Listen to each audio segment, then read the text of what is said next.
Welcome to the Lord of the Rings Lorecast, the show that explores the background of Tolkien's amazing world from the very beginning.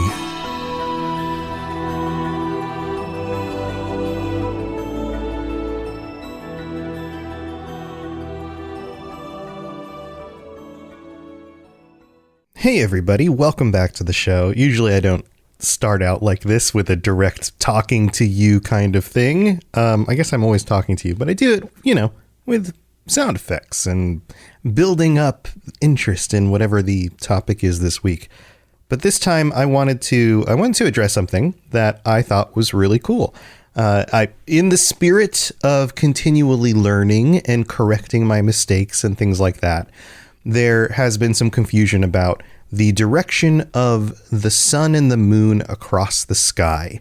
And I think I interpreted some things incorrectly ages ago at this point in the episode where I talked about that, but was very kindly informed and corrected through an email. So thank you to Kristen K. Kristen wrote an email and said, noticed discussions regarding this on a show I just listened to. I did some rereading and noticed that when the sun and moon started rising, there were some complications. This concluded in, quote, but soon the sun was drawn down by the servants of Ulmo and went then in haste under the earth, and so came unseen to the east, and there mounted the heaven again, lest night be over long and evil walk under the moon.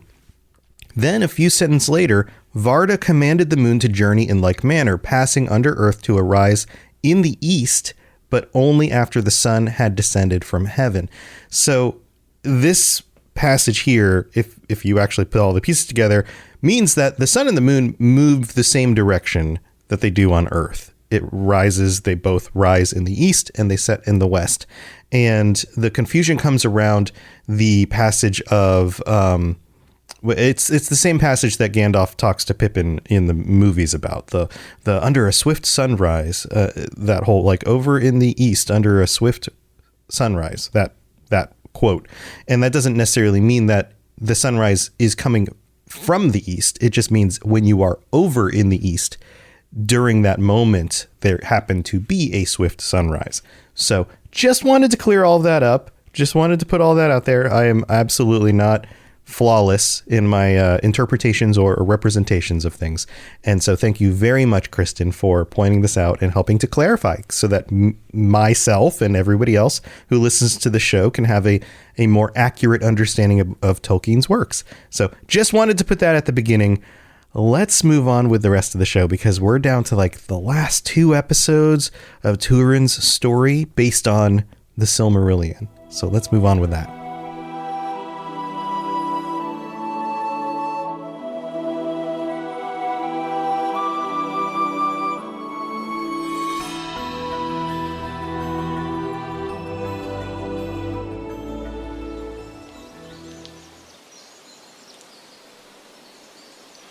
For 3 years now, the sounds that Turin and Nienor would have heard for most of their time would be the sounds of the forest.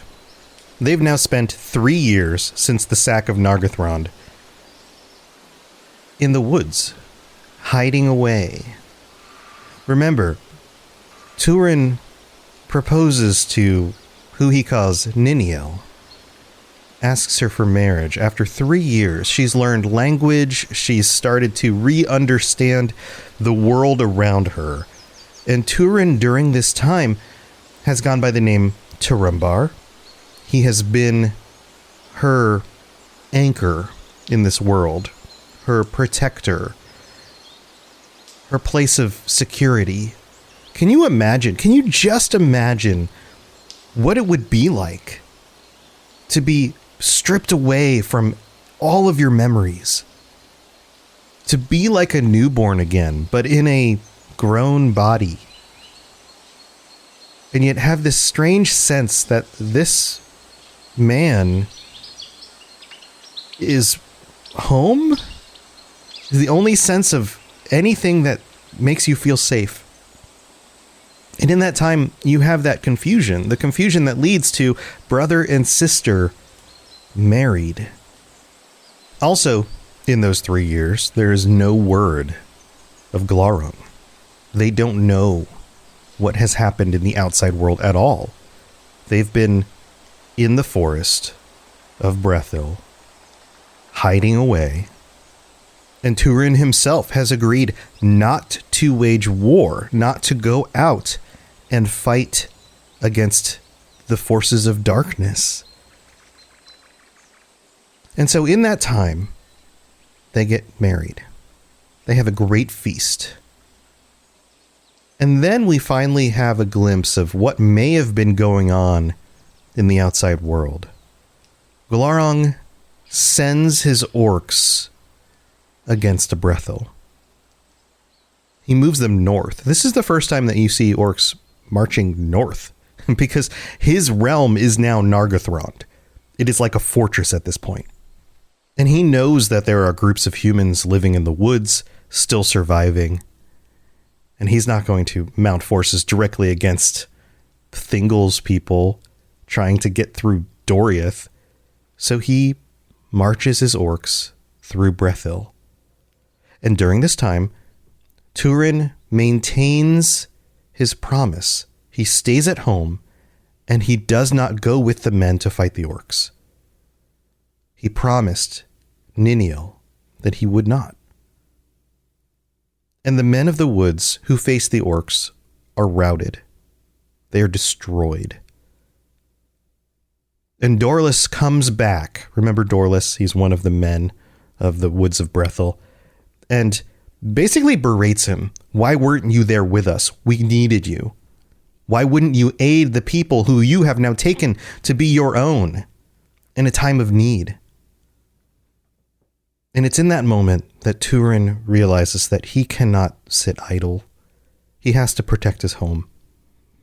So he stands back up, grabs hold of the black sword again, gathers a company of other men, the men that have come back, probably some of the ones who did not go the first time.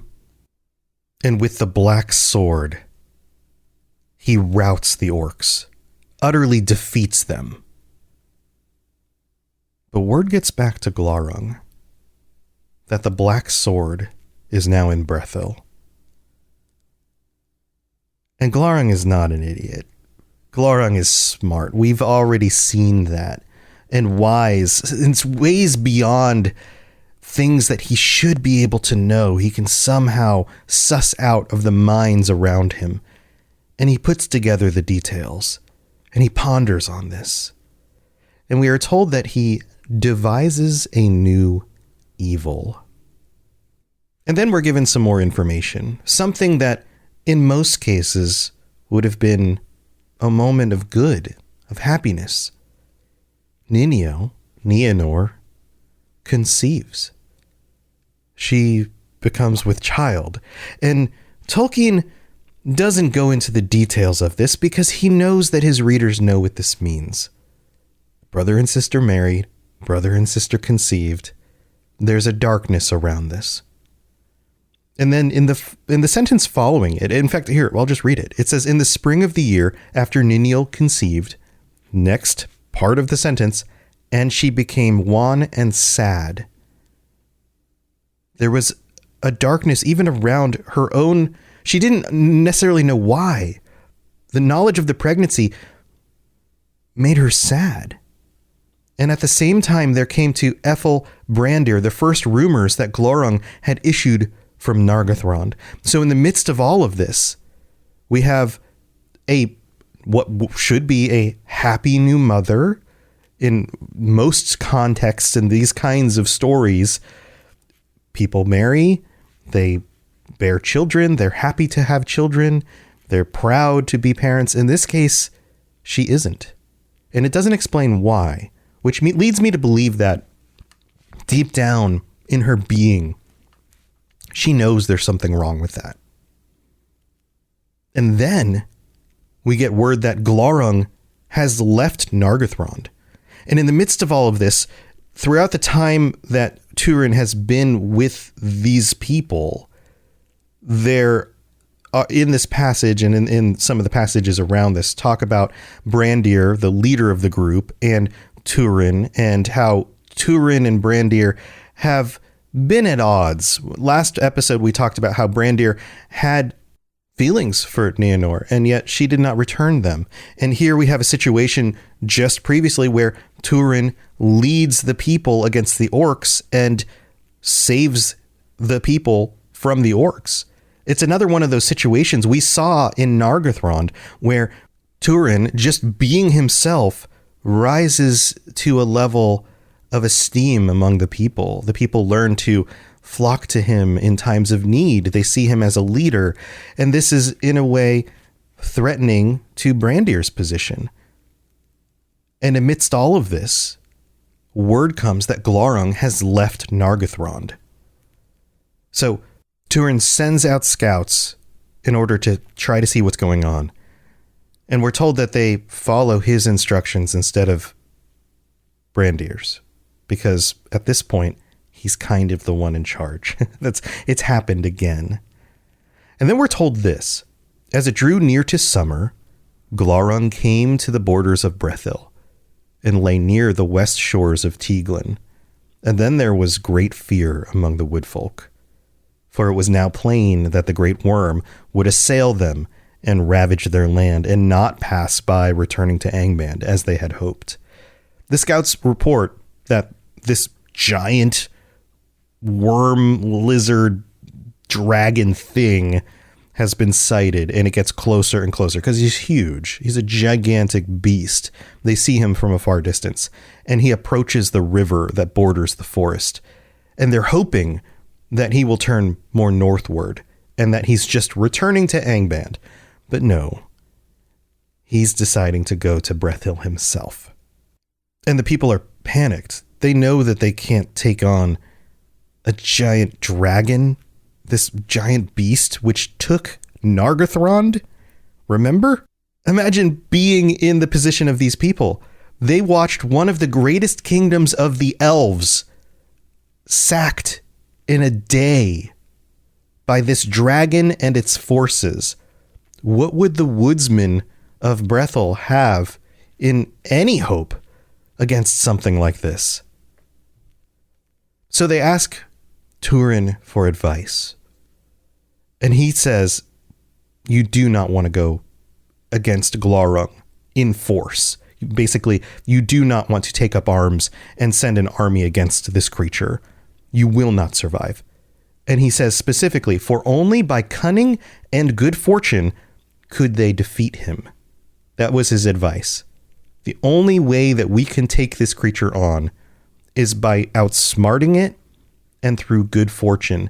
And this is another one of those passages where, and maybe this is me just reading things into the text at this point, because it is clearly not stated like good in the blessings of the Valar or something like that. It doesn't say that. It simply says good fortune. But on almost every occasion where we see luck, we see things turn for the sides of good, there's this sense that it was mandated or preordained or overseen by the will of the Valar or something like that. And I'm not sure that Turin means that in this situation, but you can interpret that as, and maybe with the will of the Valar, we could defeat him. Just kind of a side note. It doesn't say it here. So don't write me and be like, but Tom, it doesn't say that right there. Yeah, I know. But oftentimes good fortune is also tied to the will of the Valar. So we'll just leave that there. And then Turin says something very brave and I'm sure very worrying to Nienor. He offered therefore himself to seek the dragon on the borders of the land and bade the rest of the people to remain in Ethelbrandir. Basically, you all stay here. I will go myself. Now, we know what happened the last time that Turin got face to face with Glaurung. It does not work out. And yet somehow he thinks that maybe he can figure out a way to handle this by himself. And amidst the promise that he previously had with Nienor in order to not go to war, and here he is not even bringing men with him and saying everyone else needs to stay here. I'm sure she didn't take that very well, especially now that she's with child. And then he warns them. He says, but prepare for a fight. For if Glaurung had the victory, he would come first to the woodmen's homes and destroy them, and they could not hope to withstand him. And if they then scattered far and wide, then many might escape. But Glaurung would not take up his dwelling in Brethil and would soon return to Nargothrond. Basically, if I cannot accomplish this, he will come for you. So be prepared and scatter. Do not stay together, because that will reduce the number of individuals that he can chase after. And then Turin asks around and says, is there anybody willing to come with me to aid me? And Dorlus is the only one to stand forward. Basically, he's the only one to stand up and say, yes, I'm with you. And in a very tense scene, I'm sure, Dorlus calls out the rest of the people around him for not standing up. And then Brandir himself, he speaks scorn of Brandir, who could not play the part of the heir of the House of Haleth. Brandir, remember, is handicapped, and he can't go. So in a way, it's like, well, do you really need to call him out? Because it's not like he can help it. But at the same time, Dorlus was bitter. He was having a hard time dealing with the situation. He felt desperate. He wished things were better. He wished there were better men around him that could stand up. And in his heart, he was bitter, we're told. And then Hunthor, Brandir's kinsman, asked to leave to go in his stead. So somebody stands up and says, well, if Brandir can't go, I will go. Which is noble. So Turin, Dorlus, and Hunthor leave. Turin says farewell to Ninio, and she was filled with fear and foreboding. And we're told that their parting was sorrowful, but Turambar set out with his two companions and went to Nen Girith.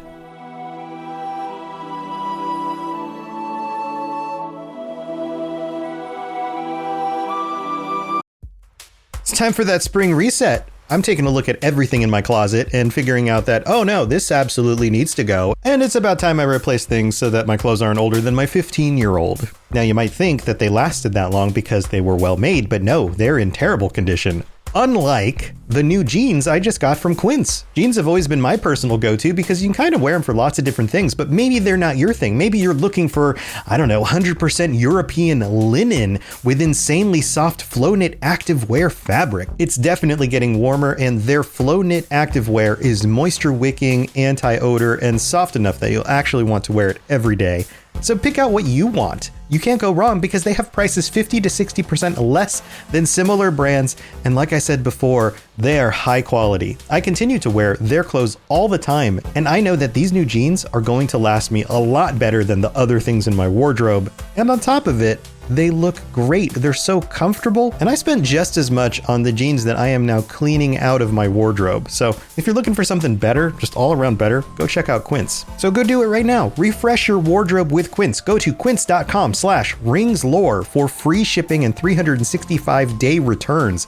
Now available in Canada too. Go to quince.com/ringslore for free shipping and 365-day returns. Quince.com/ringslore.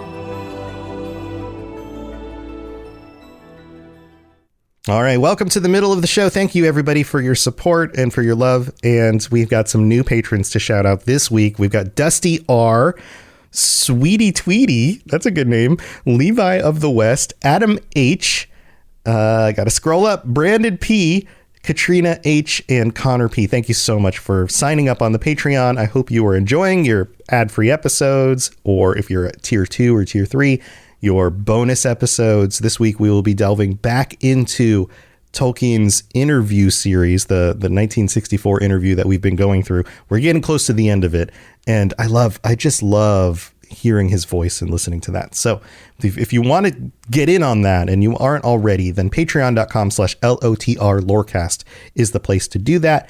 And you can come join us on all of those things. I'm brainstorming some other things I might be able to add to the Patreon. I'm trying to come up with some other things I think you all would appreciate. So stay tuned for maybe some announcements on that side of things.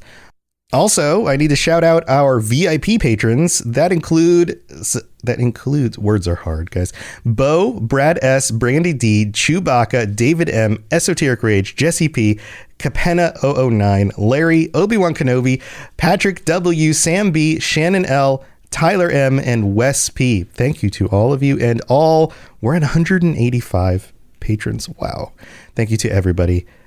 I really do appreciate your support. You make this all very possible. And if you have any thoughts of other things that I can add into the Patreon, extra stuff to give you, or maybe a new tier with some even cooler things, let me know your thoughts of what might be appealing to you, and I will consider that. Also, we read over so many reviews last week, and then this week I don't have any new ones showing up on my list. That doesn't mean that new ones haven't come in. It just means that the list hasn't updated yet. Sometimes it is delayed by a few days because it pulls things from international sources. So if you'd like to have your words read out on a future episode of the show, then head over to Apple Podcasts, and whether you listen there or not, it doesn't really matter. As long as you have an account, you can leave a 5-star review with a rating. 5-star rating with a review. That's how it goes. And I'll read out the words on a future episode of the show. And thank you to everybody who drops reviews and ratings on whatever podcast you're listening to this on. I really do appreciate it. All right, let's move on with the rest of the show.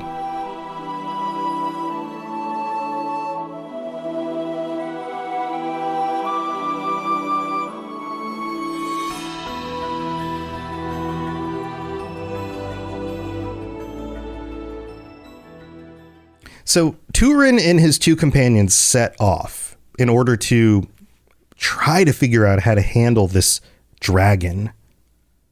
And we end up with a very familiar scene still back at home. Here's what it says.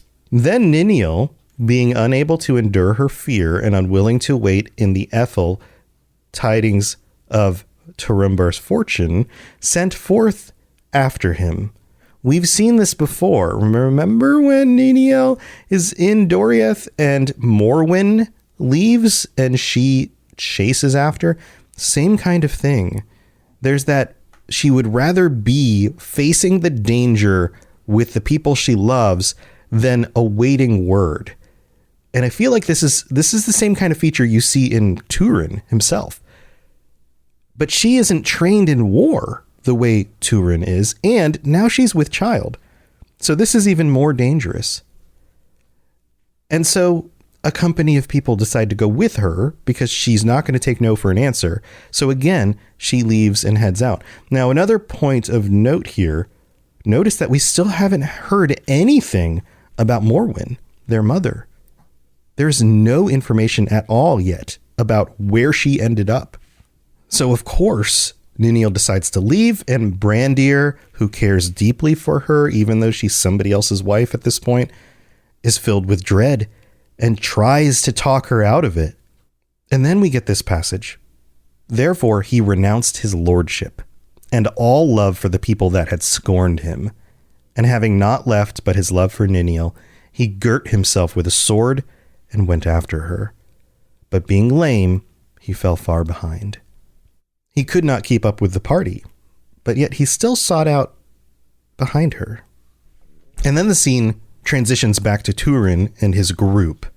And here, I'm going to read you this section because it describes it fairly well. Now, Turambar came to Nen Girith at sundown, and there he learned that Glaurung lay on the brink of the high shores of Teglin and was like to move when night fell. Then he called those tidings good, for the dragon lay at Cabeden Aris, where the river ran in a deep and narrow gorge that a hunted deer might overleap. And Turambar thought that he would seek no further, but would attempt to pass over the gorge. So the scene that we get here is that Turin gets close and can tell that the dragon is nearby. And the dragon is about to cross the river. And this section of the river is kind of like if you've ever seen a river cut into the landscape and has two cliff sides on both sides. And yet the gap between those two cliff sides is actually very close at points. The river gets very narrow, and we're told that a hunted deer might overleap that gap. It's too far for somebody like a human to jump that gap, but a big giant dragon could slither over it and not fall down inside that gap. And so we get this very visual scene of a river deep below the cavern, I guess you could say, this cavernous area with walls that go straight up that the river has kind of cut through the land. So Turin decides to use this to his advantage. It says here, therefore he proposed to creep down at dusk and descend into the ravine under night and cross over the wild water. The water is still fast and turbulent, but it's not as broad or wide that it's difficult for them to be able to cross. And then to climb up the further cliff, and so come to the dragon beneath his guard, which seems like a good plan. We know that the underside of this dragon is the most vulnerable part. And if he can time this correctly, then maybe he can come at the dragon from not only an angle that the dragon doesn't expect, but its most vulnerable side. But this isn't as easy for the other people that are with Turin. We're told that the heart of Dorlus failed when they came to the races of Tieglin in the dark, and he dared not attempt the perilous crossing, and he drew back and lurked in the woods, burdened with shame. Remember, Dorlus was the one that called everyone else out for not being brave enough to go. Turambar and Hunthor, nonetheless, crossed over in safety, for the loud roaring of the water drowned all other sounds, and Glaurung slept. So another benefit of the situation is that their crossing would not be heard because the water is so loud. But ere the middle night, the dragon roused, and with a great noise and blast cast his forward part across the chasm and began to draw his bulk after. The large body of the dragon now begins to make its way across this gap, this opening. So let's keep reading. Turambar and Hunthor were well nigh overcome by the heat and the stench, and they sought in haste for a way up to come at Glaurung. And Hunthor was slain by a great stone that was dislodged on high by the passage of the dragon, and smote him on the head and cast him into the river. And so ended of the house of Hador not the least valiant. We barely get to know Hunthor. He sets off on this journey. He's brave enough to cross the river and try to climb up the other side. And then the great body of this giant worm breaks free some of the rocks from the top of these cliff sides. And one of them smashes him in the head. And he's done. That quickly. And now Turin is left alone, climbing up the other side of this cliff. Turambar summoned all his will and courage and climbed the cliff alone and came beneath the dragon. Let me pause real quick before we read more.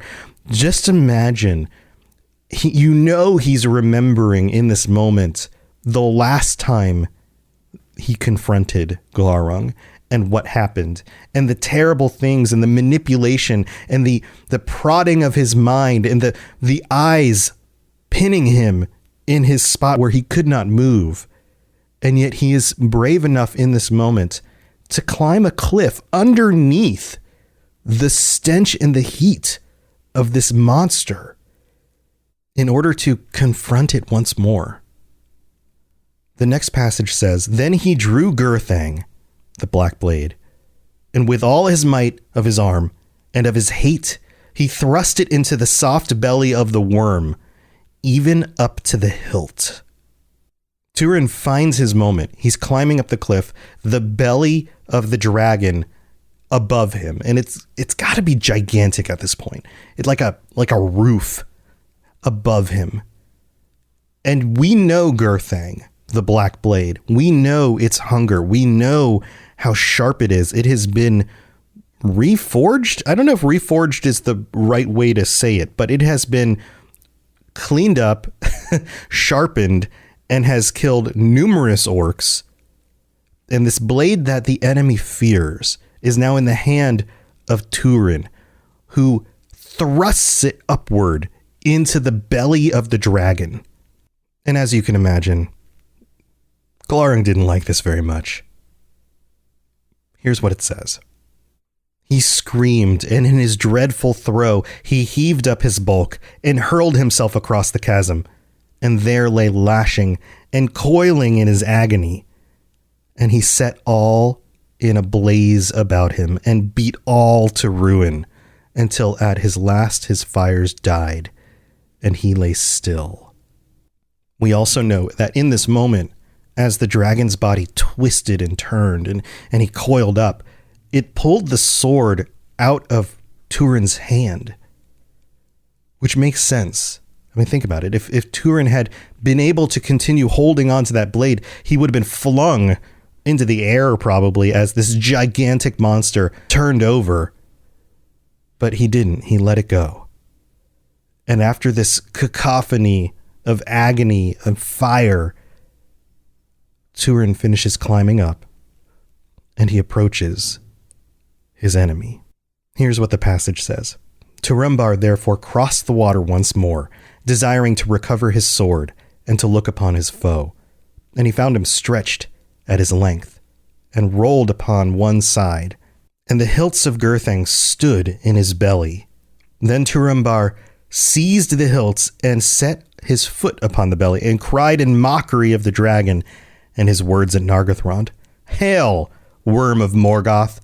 Well met again. Die now, and the darkness have thee. Thus is Turin, son of Hurin, avenged. Thanks for listening to the Lord of the Rings Lorecast.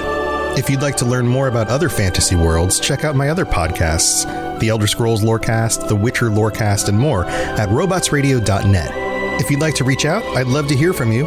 Send me a note on Twitter at robots_radio, or join our amazing community on the Robots Radio Discord. There are links in the show notes, or just search Robots Radio Discord, or find the link on robotsradio.net. I'll see you next time.